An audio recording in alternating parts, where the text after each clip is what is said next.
Адам бар жерде проблема бар.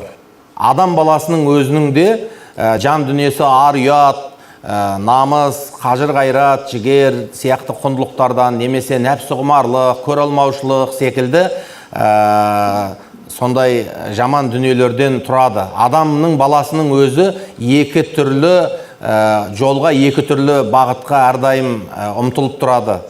Сондықтан мынандай бір дүние бар. Егер сіздің ішкі тізгініңіз мықты болмаса, адамның ар ұяты менен адамгершілік қасиеттері мейлінше биік болмаса, бұзылам деген адам қазір казиноға бармай-ақ үйінде отырып, үйінің ішінде отырып бұзылады. Үйінің ішінде отырып қиянатқа барады. Үйінің ішінде отырып жарын ренжітіп, әке-шешесінің наласына қалады. Яғни, енді мемлекет тарапынан ол ойындарға байланысты ұлт зиялыларының айтуыменен әртүрлі шаралар енді қарастырылып жатыр. Депутаттар да бұл мәселені көтерді. Үлкен қалалардан кіші қалаларға шығарылып, осындай дүниелер болып жатыр. Бірақ ол өз кезегінде жасалына беретін шаралар шығар. Бірақ бір нәрсені басып айтқымыз келеді.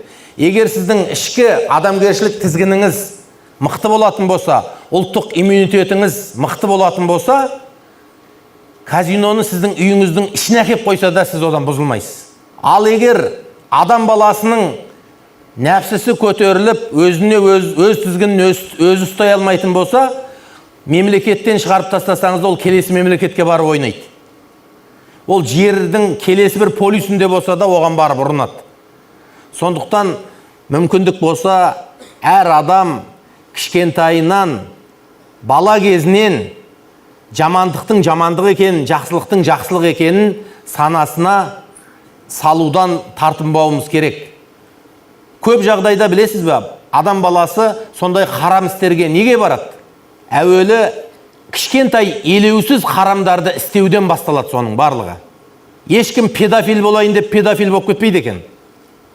Мына соның жолын зерттеушілер айтады. Бірінші кезекте көңілі қараяды, жүрегі қатаяды бір күнәлардан.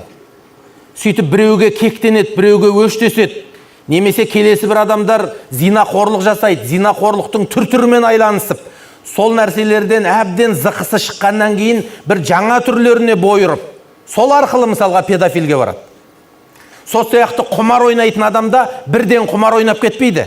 Осы қалтама ақша түсті, барып құмар ойнап кетейін деп, қалтасында қаншама қаражатын ұстап, жақсылыққа жұмсап жүрген адам көп. Не істерін білмей, екі қолы қалтасына сыймай, өзінің көңілінің әуесіне бойын үйрете берген, мойын бұра берген адам түбі барып соған түседі. Ол не нәрсе? Сіз мәселен үйіңізде уақытыңыз бар. Бір пәс әйеліңізбен сырласып, балаңызды қолынан ұстап паркке барып келуге, немесе бір ағайыныңызбен жиналып, ана жердегі ішетін туысыңыздың проблемасын көтеріп, ана жерде тұрмысқа шықпай жүрген қыздың, үйленбей жүрген ағайынның баласын обсуждать етіп отыратын жерде, сіз компьютерге кіріп ап, үйде ойын ойнап отырсаңыз, ол ана ертең казиноға кіріп кететін қадамның алғашқы басы сол негіз. Яғни алтын уақытты бос нәрсеге жұмсау, түптің түбінде өзіңнің қиналып тапқан қаржыңды құмар ойынға апарып салуға ұласып кететін нәрсе. Сондықтан барлық жамандықтың бастауы адамның ішкі дүниесінде жатады. Сыртымызда қай кезде де жаман адамдар бар. Қай кезде де пиғылы дұрыс емес пенделер бар. Қай кезде де сол пиғылы дұрыс емес пенделердің алдау арбаумен табатын әртүрлі осындай ойын ошақтары менен қасіретті үйлері болады. Ол болған, ол бола береді. Бірақ ол нәрселерден аман қалудың ең бірінші жолы сол ішіңіздегі имани иммунитетіңізбенен, ұлттық тәрбиеңізбенен тізгініңізді мықтап ұстау.